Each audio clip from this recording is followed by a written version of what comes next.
Welcome back to the One Question Leadership Podcast. I'm your host, Steph Garcia Cichosz, and I am so delighted to be joined today by Gary Stokan, President and CEO of the Peach Bowl.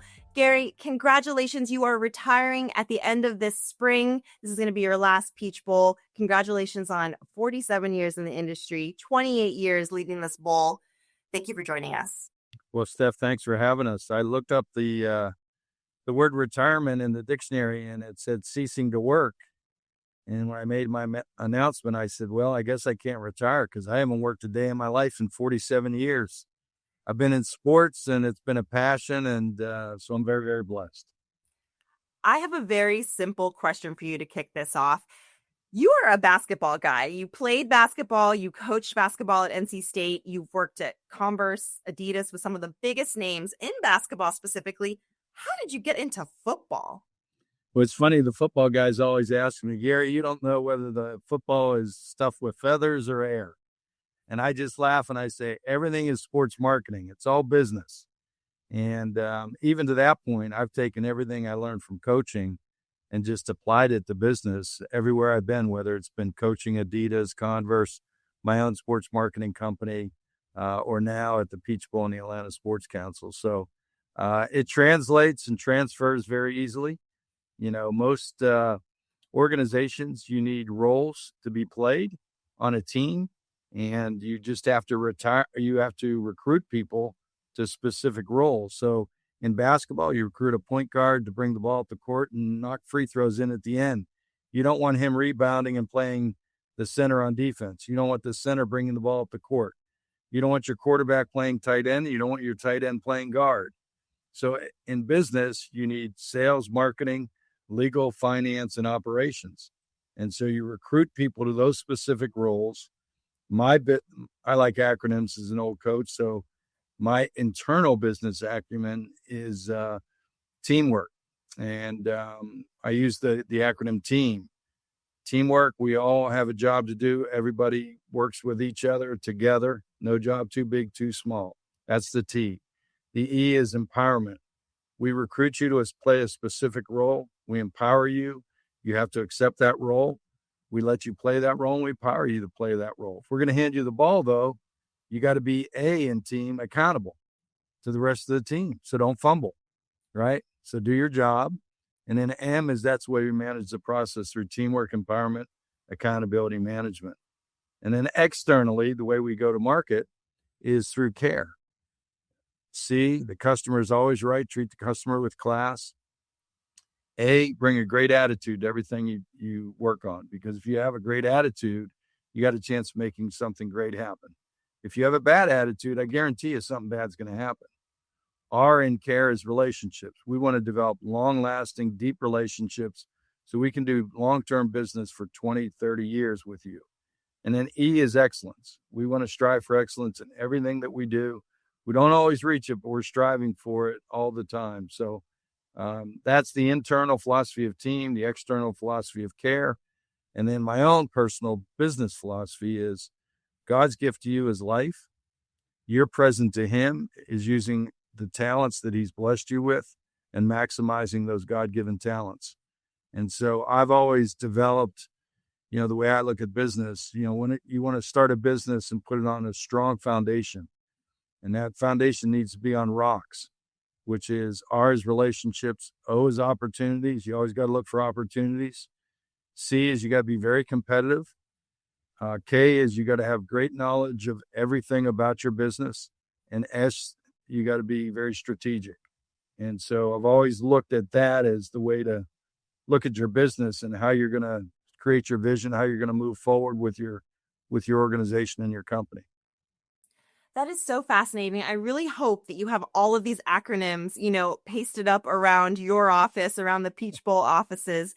What is so fascinating about your tenure with the Peach Bowl as the president and CEO is the diversity of tasks and projects and knowledge that you've brought to the role. You've expanded this from just a single bowl game. Now we have a kickoff to start the season. You were part of bringing the College Football Hall of Fame to Atlanta.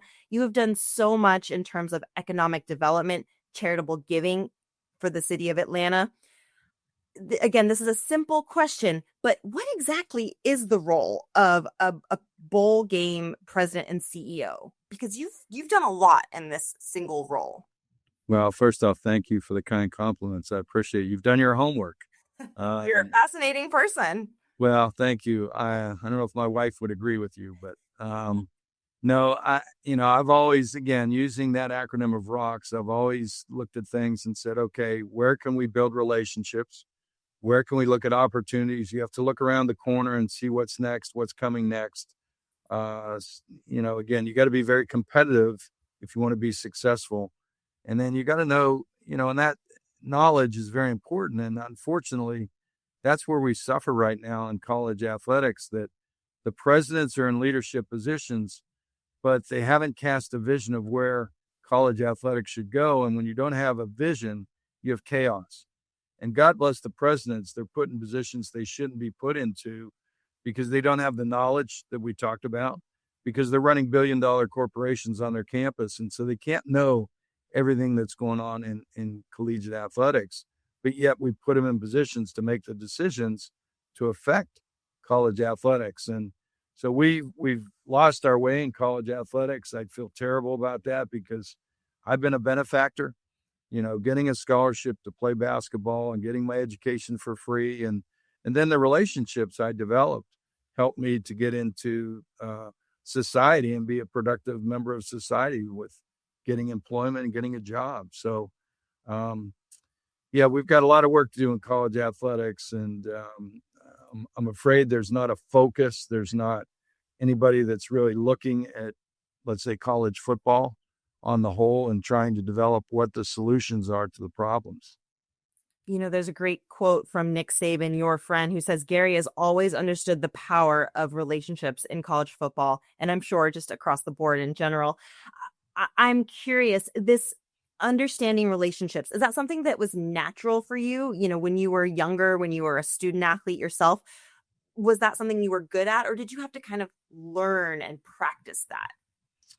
What a great question. Haven't thought about that, but, I think it comes from my parents who instilled in me, number one, is you always want to treat people kind and with respect. And if you do that, you have a chance of building a relationship. Secondly is, it's better to give than receive. So I played point guard. I always enjoyed passing the ball to get a score rather than scoring myself.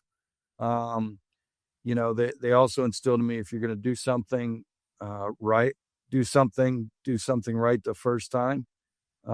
So doing things the right way, giving back, being kind, being respectful, all those things, I guess, were baselines or foundations to put me in the role that I've been in now. I'm really curious. There's so much we could go into. This could be an hours long conversation, but a project that we mentioned this at the top, that you spearheaded, was bringing the College Football Hall of Fame to Atlanta. Talk to me about that process and the stakeholders that you had to navigate, the opinions. That's why I don't have any hair. Exactly. I'm sure you've had plenty of those kinds of projects in your tenure, but talk to me about that one specifically. Yeah, that was really interesting. Again, going back to my philosophy of rocks, I looked at opportunities, and I went through the College Football Hall of Fame induction ceremony back in the early 2000s. And as I walked through, I said, this is very stagnant. It's not very interactive. It's not very fan friendly. It needs an uptick of technology. And I said, in South Bend, Indiana, which is nothing to denigrate South Bend, but it's not a convention town, right? So you don't have a lot of people going through it. And the people that go through it are mainly going to Notre Dame. And so they want to see Notre Dame's Hall of Fame. So I said, this would be great in Atlanta. We're trying to make Atlanta the capital of college football. There's only one Hall of Fame. To get this would give us a differentiation point. And again, it was about giving back to college football. And so we started the process in 2010 when their lease was up. I, as the CEO of Atlanta Hall Management, a company that I created, signed the 30-year license to move the College Football Hall of Fame to Atlanta, which was not easy, but That was the easy part. Now you had to raise, and when we were going to sign this in 2010, in 2008, we had to start the process of looking for sites, looking to raise money. And in 2008 and 9, it was the worst economy we'd been in since probably the Depression. And so it was tough raising money. But we were able to, through the Governor Perdue did a great job helping us. We were able to get state property. He was able to help us build the parking deck with state money. And then we went to, the great corporate support that we're blessed with in Atlanta with, the Chick-fil-A's and the Cokes and the Kias and, Home Depot. And it goes on with Fortune 500 companies here that really stepped up and helped us. And so we were able to put something very unique. I called it with our architects and our designers. I wanted to build an edutainmuseum. And that word doesn't exist, but it had to be educational, had to be entertaining, and then it had to be a museum. If we built a museum, we would have failed because people want interactive now. And the young people want to, swipe, and they want to, be engaged. They want to be interactive with things. And so we were very successful in doing that. And we have a successful College Football Hall of Fame now. It is beautiful. I've been there. Congratulations. Oh, good. Did you like it? Oh, good experience? It's amazing. It's a fantastic tribute to the game. And good. It feels appropriate to be in Atlanta, the sports capital of the world. Well, thank you. I want to talk a little bit nitty gritty about football and about bowl games specifically. As we all know, it's evolving. The industry is changing. There is a lot of tumult in college football specifically right now between coaching contracts and NIL and the transfer portal. How are bowl games going to evolve to accommodate this chaotic time? Yeah, another interesting question and really relevant because there's, I think on the top side with us and the Rose and the Sugar and the Orange and the Cotton and Fiesta, we're in great shape being a part of the playoff. I think the middle bowls of, the Alamo Bowl, the Gator Bowl, the Pop-Tarts Bowl, Music City Bowl, all great games in great cities and meaningful in their communities. But you have players opting out, teams opting out, because, the playoffs are where people want to be. And so I worry about that part of the bowl system. And then on the lower tier of the bowl system, about 20 bowls are owned by ESPN, and they're strictly there for viewership. ESPN makes a lot of TV revenue off the advertising of those games because they rate pretty well during the holidays. They'll be better than NHL or NBA playoff games because people are at home. They're looking for things. College football is, fun. It's reality TV, basically, and people love reality TV. And so they're going to be fine because ESPN is going to prop them up because it's a financial deal. I suggest a couple of things. One is that the group of 5, or now group of 6, I guess it is, I would suggest that they go and create their own national championship game. And whether that national championship winner becomes the team that gets into the CFP, that would be one suggestion I would make. The second suggestion is that those bowls that I just talked about, I would move them to the front of the season like we have with our kickoff game and make them very interesting intersectional matchups between the Power 4 conferences that the CFP selection committee can use as data points to select their teams that will get into the playoff. Whether they stay at 12 or move to 16 or go to 20 or 24, I think they're beyond the 19 conference schedule because not everybody plays everybody. They're going to need an additional data point of a good competitive game. And I think the other bowls can, in those respective cities, because the NFL is not playing, and a lot of those cities are NFL cities, it could be a huge way to start college football. Great TV ratings, get sponsors involved, and again, have a big impact on the CFP selection process. That's a brilliant idea. And I love your idea about you mentioned it's like reality TV. As you obviously know, that the ACC was allowing the officials, we were listening in as they were Yeah, deliberating calls. That was fascinating. And that I think was very yeah, it effective. was.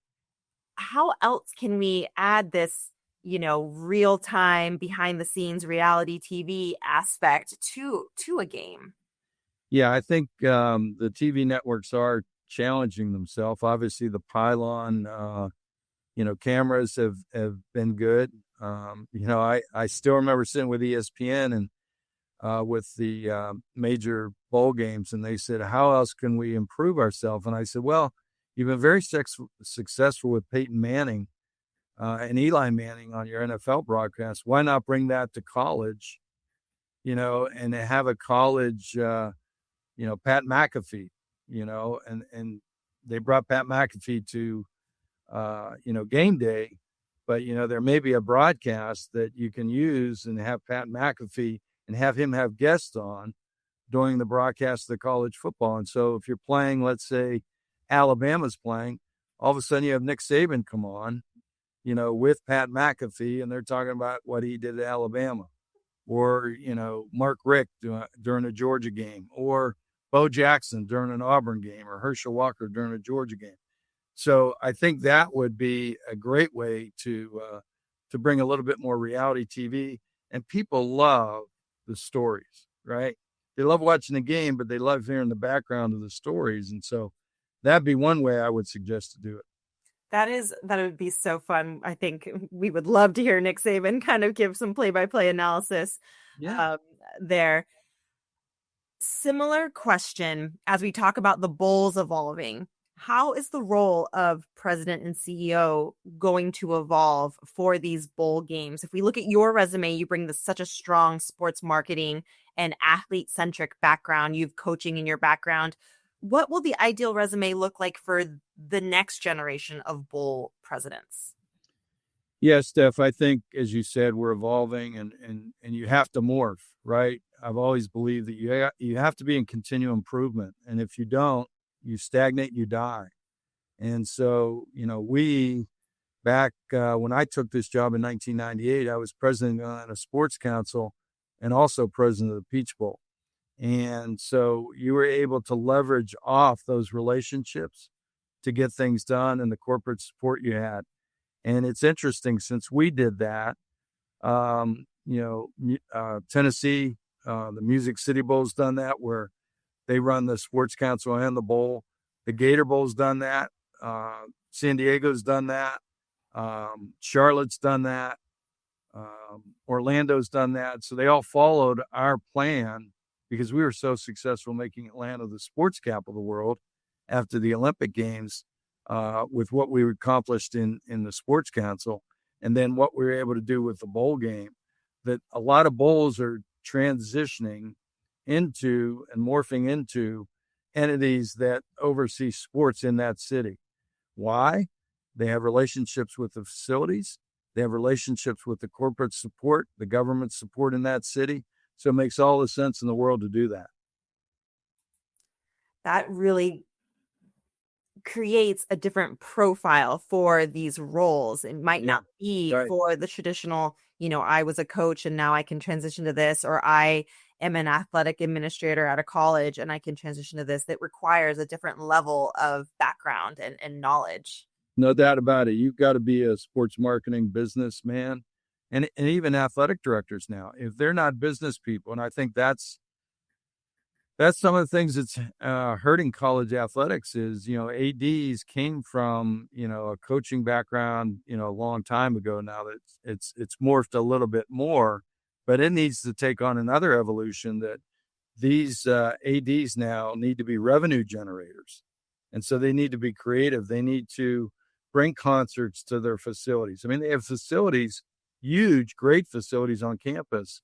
Why not use those facilities for more than just a volleyball match or a baseball game or a football game, et cetera? And so whether it's concerts, whether it's creating new properties that you own, that you can get sponsored, that you create revenue streams from, that's the new AD business person that you need in place. how do we ensure that we keep the student athlete or the pro athlete at the center of everything? Well, that's the key, and that's the thing that I think we're missing most is that I worry about this generation of athletes having mental health problems in the future because you're putting 18, 19, 20-year-old kids, right, in positions where they're having a lot of money thrown at them. It's being 30% going to an agent that's not registered, right? That's a problem. Number two, they're throwing a lot of money into taxes, which they owe. Number three is they're becoming the breadwinners for their families in a lot of cases to put money back into their families. And 98% of these kids are not going to play pro. And so that money's going to dry up in 3 or 4 years. And because they're transferring so much and credits aren't following them, they're not getting their degrees. And so now you don't have a degree from a university. The money's dried up. You don't have the connectivity to the university because you haven't been there 4 years where you can meet alumni and the alumni want to take care of you because you supported them for their school for 4 years. You were there for 9 months. You played football for 9 months, and so there's no connectivity. And so now these kids at 18, 19, 20, they're not going to have the money coming in. They have no connectivity to the university. They don't have a degree. I mean, what are we setting them up for, right? They're going to have to go to work every day somewhere and maybe make $50,000, $60,000 in their first job. It's going to be a rude awakening. And so I really worry about the mental health of these kids. And I really believe that college athletics was set up, number one, to give somebody an opportunity for a scholarship, to get a free education, and then to get a degree. And now these collectives, and I know they've morphed, but these alumni, instead of giving money to pay for play for these players, they should be there when they graduate, whether it's a swimmer, a football player, a basketball, tennis, whatever, and give them jobs so they can be productive members of society. That's what the alumni should be doing. But we're not seeing that. And that's a problem to take care of the college athletes. Such a great call to action, and that is there should be a collective that is set up to do just that. Right. Well, as we wrap up here, Gary, I could pester you with questions for hours and tap into your knowledge, but I want to end with this.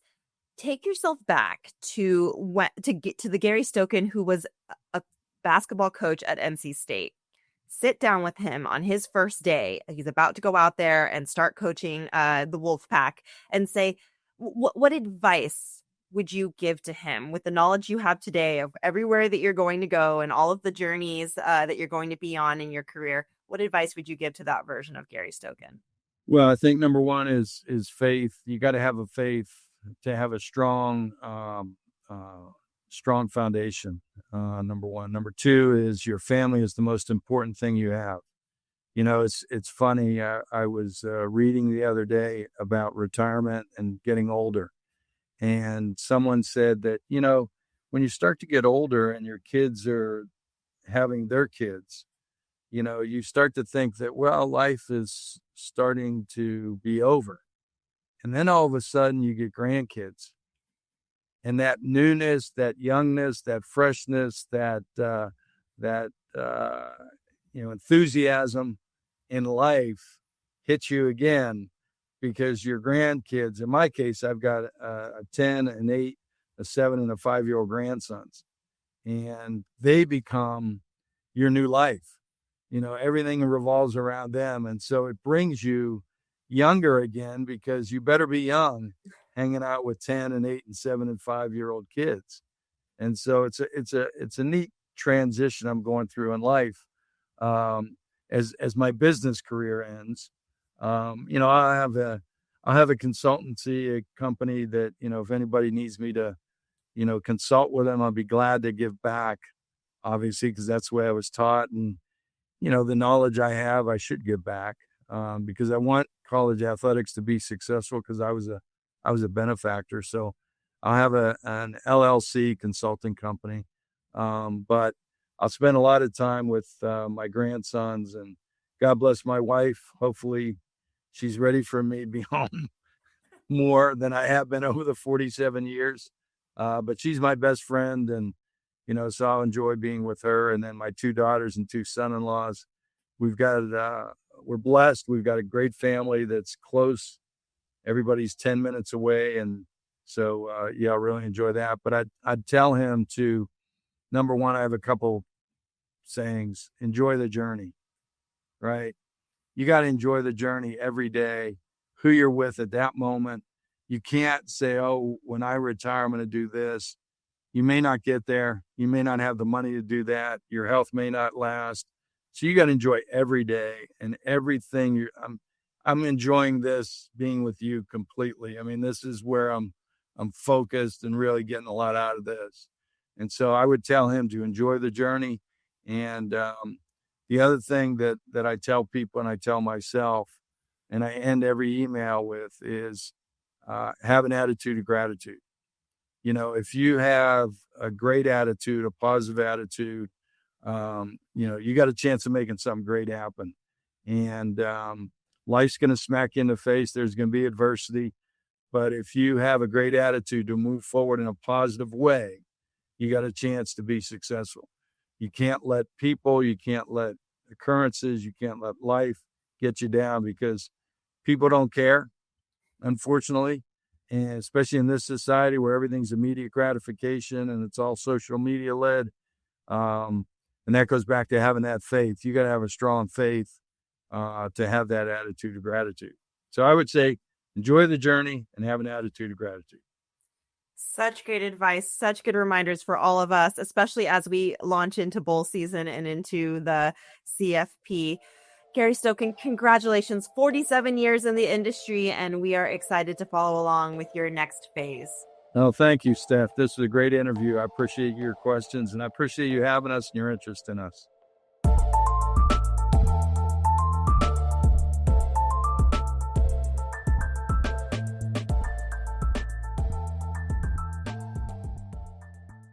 This episode of the One Question Leadership Podcast is produced by Spades Media Group, solving problems using creative leadership.